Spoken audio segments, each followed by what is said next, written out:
Hello everyone, welcome to our channel exam wings. ये हमारी banking series चल रही है जिसमें हम देख रहे हैं फंड्स मैनेज बाय नाबार्ड। इससे पहले मैंने एक वीडियो बनाई थी जिसमें मैंने नाबार्ड के बारे में बताया था, उसकी जितने भी सब्सिडरी है वो एसोसिएट्स हैं वो सारे बताए थे मैंने उसके अंदर। ठीक है, नाबार्ड की एक ही वीडियो में नाबार्ड के बारे में पूरा कंप्लीट कर दिया था डिटेल में। एंड ये उसी का पार्ट है, फंड्स मैनेज बाय नाबार्ड। जो फंड्स मैनेज करती है तो उसका देखेंगे। एंड इसकी बैंकिंग मैनेज सीरीज़ की प्लेलिस्ट पूरी पड़ी हुई है, आप प्लेलिस्ट सेक्शन में जाके एक बार देख सकते हो। और पूरी बैंकिंग मैनेज सीरीज़ में कवर कर रहा हूँ इसमें, बेसिक से लेकर हाई तक। एंड एकदम ईजी लैंग्वेज में आपको इसको समझा रहा हूँ मैं। एंड उसको चेक कर लेना। स्टैटिक वीडियोस भी पड़ी हैं, स्टैटिक पार्ट वो भी प्लेलिस्ट सेक्शन में है। स्टैटिक अगर आपको पढ़ना हो तो वो भी पढ़ सकते हो। नाबार्ड का मैंने पहले ही बताया था, नाबार्ड क्या होता है, फुल फॉर्म मैंने पूछी थी आपसे। नाबार्ड क्या होता है? नाबार्ड होता है national bank for agriculture and rural development. ठीक है, इसकी फुल फॉर्म है, आपको याद होना चाहिए।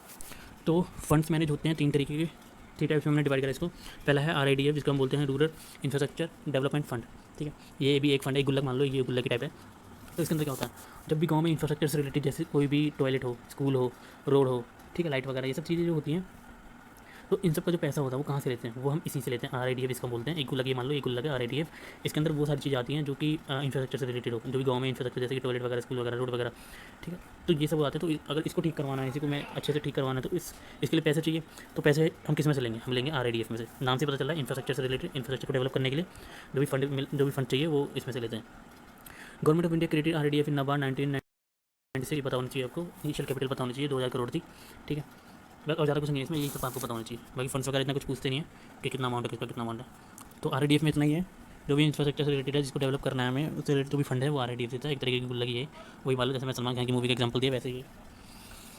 नेक्स्ट है लॉन्ग टर्म इरीगेशन फंड, जिसको हम बोलते हैं LTIF। अब इसके अंदर क्या होता है, ये भी एक तरीके का फंड ही है, गुल्लक ही मान लो, सेकंड गुल्लक। तो जो भी बहुत बड़े लेवल पर फसलें होती हैं, फसलें जो होती हैं, सिंचाई जिसको हम बोलते हैं। इरीगेशन मतलब क्या होती है? सिंचाई फसलें, जो भी क्रॉप्स वगैरह होते हैं। ठीक है, आपको पता होगा, खेती वगैरह जो भी करते हैं, सिंचाई वगैरह। तो जो भी बड़े लेवल पर जो फसलें होती हैं, स्टेट लेवल पर जो होती है, तो उससे रिलेटेड जो भी पैसा होता है वो यहाँ से आता है। लॉन्ग टर्म इरीगेशन फंड, नाम से पता चल रहा है, लॉन्ग टर्म मतलब लंबे समय तक जो भी बड़े लेवल पर जो भी सिंचाई होती है, उसके लिए फ़ंड जो हमें चाहिए होता है वो हम LTIF में से लेते हैं। तो ये 2016 और 2017 में इंट्रोड्यूस किया था। उससे पहले आपको ये वाला भी पता होना चाहिए, 1995 से 1996। ठीक है, और इसकी इनिशियल कैपिटल 2000 करोड़। और LTIF में क्या था, ये 2016 से 2017 में इंट्रोड्यूस किया गया था। इसमें क्या था, 20,000 करोड़ डाले थे स्टार्टिंग में, 20,000 करोड़ डाले थे, और फिर अगले साल 20,000 डाले गए। तो टोटल कितना हो गया? 40 करोड़। तो अब लेकिन आपको ये लेटेस्ट याद रखना, अभी लेटेस्ट में मतलब कितना फंड है इसके अंदर, इन मतलब तीन टाइप में डिवाइड है ना। तो RIDF के अंदर कितना लेटेस्ट फंड है, और LTIF में कितना है, MIF में कितना है, तो ये सब आपको पता होना चाहिए। लेटेस्ट फंड याद होना चाहिए, पुराना याद करके जरूरत नहीं। ठीक है, तो ये 2016 में बनी थी। 2016-17 में सबसे पहले जो फंड है वो 20,000 करोड़ डाली गई थी, फिर दोबारा 20,000, तो 40 करोड़ लेटेस्ट आपको पता होना चाहिए। तो लॉन्ग टर्म इरीगेशन फंड में भी सिंपल है, आपको बता दिया, जो भी फसलें से रिलेटेड है, जो भी बड़े लेवल पे, जो भी स्टेट लेवल पे जो भी फसलें होती है, उससे रिलेटेड जो भी पैसे हमें चाहिए वो LTIF में से लेते हैं हम। सेकंड गुल्लक जिसको हम बोलते हैं। ठीक है, नेक्स्ट है माइक्रो इरीगेशन फंड, जिसको हम बोलते हैं MIF। तो इरीगेशन मतलब जो भी सिंचाई वगैरह होती है, और माइक्रो मतलब छोटे, जो भी सिंचाई वगैरह छोटे लेवल पर होती है, उसमें तो जो पैसा चाहिए होता है वो हम MIF में से लेते हैं। तो जो छोटे लेवल पर सिंचाई होती है, जैसे कि एक छोटा सा प्रोजेक्ट है जो कि पर्टिकुलर किसी स्टेट एरिया को कवर कर रहा हो, फसलों के लिए कोई न्यू योजना आने वाली है, तो उस योजना में फसलों के लिए पैसे यहाँ से देंगे। जो भी नई योजना आती है, जैसे पता है आपको, जो फसलें वगैरह नई योजना आती है, तो उसमें पैसा हम इसी में से देंगे, क्योंकि ये स्टेट के किसी एरिया पे होती है, किसी डिस्ट्रिक्ट लेवल पे होती है। ठीक है, तो ये जब लॉन्च हुआ 2017 और 2018 में, तो इसमें पैसे डाले गए 5,000 करोड़, लिखा हुआ है 5,000 करोड़। सबसे पहले आपको पता होना चाहिए कब हुई थी इंट्रोड्यूस, 2017-18 में, और कितने डाले थे इनिशियल? 5,000 करोड़। उसमें कितने थे? 2,000 करोड़। फिर LTIF में कितने थे? 20,000 करोड़। आपको पता होना चाहिए तीनों का, और उनका ईयर पता होना चाहिए कब इंट्रोड्यूस हुआ था। ठीक है, तो मैंने बता दिया आपको तीनों। RIDF, जिसको हम बोलते हैं रूरल इंफ्रास्ट्रक्चर डेवलपमेंट फंड, किससे रिलेटेड होता है? वो इंफ्रास्ट्रक्चर से रिलेटेड होता है। फिर बताया LTIF, जो कि तो होता है लॉन्ग टर्म इरीगेशन सिंचाई जो होती है उससे रिलेटेड होता है। और फिर होता है माइक्रो इरीगेशन फंड, जो कि छोटे लेवल पर इरीगेशन जो सिंचाई होती है उससे रिलेटेड होता है। तो इसके अंदर इतना ही था। बाकी आपको अगर ये पढ़ना हो तो पढ़ सकते हो, एक बार रीडिंग मार सकते हो कितना क्या था। मैंने वैसे बता दिया आपको डायरेक्टली, बस वो याद करना, ज़्यादा कुछ है नहीं इसमें। तो तीनों मैंने आपको बता दिया, फंड्स जो मैनेज करता है नाबार्ड, और ये एक अलग सा टॉपिक है जो मैंने इसी में इंक्लूड कर दिया है।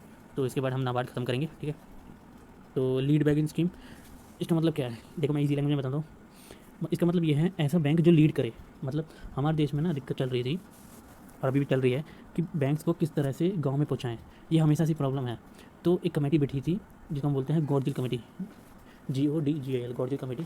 तो इनने कहा कि गांव में बैंक पहुंचाना है, और अब देखते हैं कितने हम सफलता पाए हैं। तो गांव में बैंक पहुंचाने के लिए सफलता देख रहे थे वो, तो इन्होंने रिपोर्ट देखी और कहा सफलता 0.50% है, मतलब हाफ है। तो करना क्या चाहिए जिससे बैंक गाँव में जाए? और तो एक और कमेटी बना दी गई, S नारीमन, जिसको हम बोलते हैं। तो इन्होंने कहा ला सकते हैं। तो इन्होंने एक अप्रोच बताई जिसको बोलते हैं टारगेट एरिया अप्रोच। ये मोस्ट इंपॉर्टेंट है, आपको इसको एक बार ध्यान से सुनना है क्योंकि पूछते हैं, क्वेश्चन आते हैं इंटरव्यू वगैरह में। ठीक है, तो एस एन नारीमन कमेटी बिठाई गई, तो इन्होंने कहा एक हम टारगेट एरिया अप्रोच इंट्रोड्यूस करते हैं। तो इसमें होगा क्या कि जो भी एरिया है, एरिया जो भी ले लीजिए, इसके आसपास जो भी डिस्ट्रिक्ट है, ज़िला है, उस डिस्ट्रिक्ट का जो भी सबसे बेहतर परफॉर्मिंग बैंक होगा, उस बैंक को आप कहिए कि बाकी जितनी भी बैंक्स हैं उन सभी बैंक्स के साथ मिलकर सरकार की योजनाएं बैंकों के बारे में लोगों को बताए। तो इसका रीज़न क्या था? इसका रीज़न ये था जिससे सफल नहीं हो पाए थे, ये कमेटी बैठा जिससे सफल नहीं हो पाए थे। तो इनकी बात को माना गया और इसी बैंक बेस्ट बैंक को कहा गया कि ये बाकी बैंक को लीड करेगा, और ये 1969 में लागू किया। ये हमारे देश में ये ज़्यादा सफल नहीं रही, मतलब पहले टारगेट एरिया अप्रोच करते थे तो ये ज़्यादा सफल नहीं रही। मैंने आपको बताया क्या करते थे। सबसे पहले गॉडजिल कमेटी, इन्होंने क्या करा, गांव में पहुंचाना था, जो भी बैंक वगैरह है गांव में पहुंचाने के लिए कर रहे थे, तो वो सफल नहीं हुई। वो मतलब बहुत कम परसेंट से सफल हुई थी, लेकिन इतना सही नहीं था उस टाइम पे। फिर एक और कमेटी बिठाई गई, एस नारीमन, तो इन्होंने कहा टारगेट एरिया अप्रोच, मतलब जो भी उस एरिया में जो भी डिस्ट्रिक्ट है, उस एरिया में जो भी बेहतर बैंक होगा, उस बैंक को बोलो कि बाकी बैंकों को बताएं कि जो भी योजनाएं वगैरह लोगों को बताएं। तो मानी गई, ये अप्रोच मानी गई, ठीक है, तो ये भी ज़्यादा सफल नहीं हुआ। तो लीड बैंक स्कीम यही होती है, किसी एक बैंक जो भी परफॉर्मिंग बैंक है, सबसे बेस्ट बैंक है, वो बाकी बैंकों को जो नीचे उसके अंडर में है वो मतलब लीड करेगा, बाकी बैंकों को बताएगा अपनी योजना के बारे में जो भी उससे रिलेटेड। तो इससे रिलेटेड 2-3 क्वेश्चन मैं आपको यहीं पे बता देता हूँ, जो पूछे जाते हैं या फिर इंटरव्यू में मोस्टली पूछे जाते हैं। तो पहला क्वेश्चन है, लीड बैंक स्कीम किसके कहने पर आई थी? तो आपको पता होना चाहिए, गॉडजिल कमेटी। एंड सेकंड है, कौन सी अप्रोच को फॉलो करती है लीड बैंक स्कीम? तो ये करती है टारगेट एरिया अप्रोच, जो कि किसने करा था? एस नारीमन कमेटी ने बनाया था। और ये कब लागू किया गया था? 1969। तो ये कुछ क्वेश्चन से 2-3 क्वेश्चन से ये आपको पता होना चाहिए, ठीक है। एंड आपको ये सारा मतलब जो भी लीड बैंक स्कीम है ये आपको पता चल गया होगा। मैंने आपको इजीली बताया क्या हुआ करता था पहले, स्टोरी की तरह आपको समझ आ गया होगा। एंड आपको इतना याद रखना, ज़्यादा कुछ है नहीं इसके अंदर। बाकी जो मैंने इंपॉर्टेंट पॉइंट बताया है, इंपॉर्टेंट क्वेश्चन बताए, वो तो मैंने आपको बता दिए, वो तो आप ऑन यूट्यूब रख लेना, ठीक है। तो यही हमारा यहाँ पे नाबार्ड खत्म होता है। हमने इसमें सब देख लिया जितना भी A to Z नाबार्ड के अंदर में आता है। इसके बाद हम नेक्स्ट टॉपिक देखेंगे जो कि इंपॉर्टेंट होगा आगे भी हमारे, RRB वगैरह भी हैं और भी PSL है, प्राइवेट सेक्टर लेंडिंग, ये सारे टॉपिक रहेगा अभी, तो वो मैं धीरे धीरे कंप्लीट कर दूँगा, ठीक है। तो वीडियोज़ को लाइक करिए, शेयर करिए, सब्सक्राइब करिए, एंड शेयर भी करिए अपने दोस्तों के साथ, एंड कमेंट में आंसर भी देना ज़रूर, एंड जिससे मुझे पता चले कि आप वीडियोज़ पसंद कर रहे हो, पसंद आ रही है। अगर कोई भी प्रॉब्लम हो आप मुझे कमेंट सेक्शन में बता देना, मैं इसको सॉल्व करने की कोशिश ज़रूर करूँगा, ठीक है। Thank you so much.